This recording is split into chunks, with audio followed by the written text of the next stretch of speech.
How shocked were you when you read those posts? So I mentioned in a statement last night that I was just embarrassed and disturbed. I will tell you, shocked with all caps would be how shocked I was to see some of the posts and the comments. It's hate speech. It creates dissension. It's the antithesis of what the Phoenix Police Department, or to be honest with you, any employee is supposed to say. It erodes the trust that we work so hard to build. I won't tolerate it, and our community shouldn't tolerate it either. Don't these guys know better?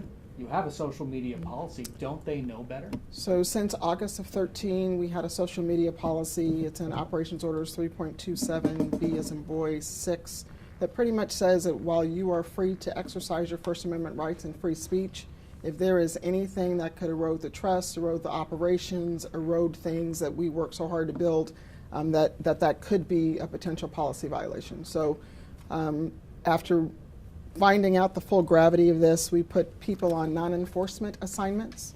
They have all not been notified, so I'm just kind of letting you know that's going to happen in the next 24 hours. We're investigating possible misconduct. Please know this, and I've said this to other media outlets, investigations take time. We do take this seriously. But out of the 2,900 officers that I have on the department, I have a small group of people who, if this is true, made some decisions that could begin to erode the trust of the department. I'll say this, there's no place for hate in the city of Phoenix. There's no place for hate in the Phoenix Police Department. And there were some egregious comments made in some of those postings.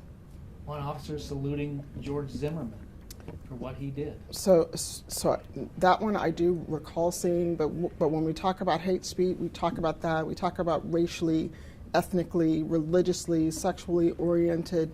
It was very shocking and very troubling. The headlines today suggest Phoenix is a racist police department. What's your response to that? So I have almost 4,000 employees, and that includes our professional staff. I have about 2,900 employees today. We are not a racist police department.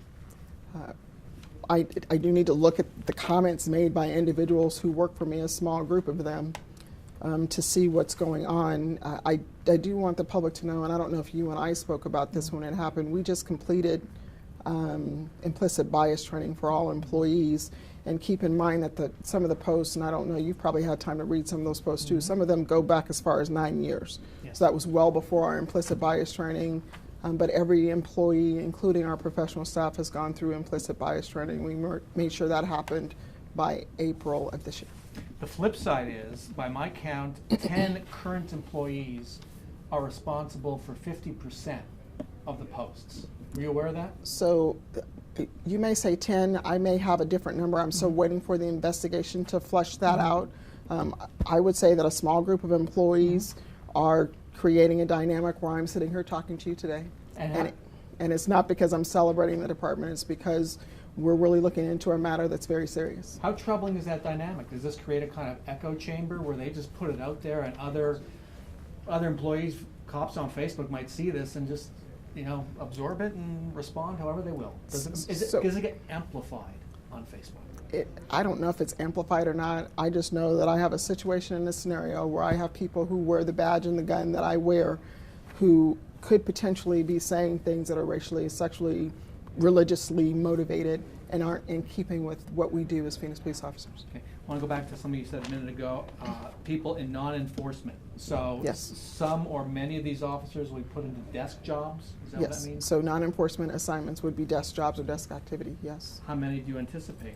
I won't say the number right now because we haven't contacted the employees. Yeah, 1 minute. I think that might be all I have. Would punishment go up to firing? So I need to wait and see what the investigation is going to flesh out. Depending on previous history of the employee, depending on the egregious nature of what they said or didn't say, whether or not it's them or not, will dictate what, if any, discipline could happen to the employees. Have any of these employees reached out to their supervisors or even to you since this became public? No, sir. Okay. Thank you, sir. Thank you very much for your time.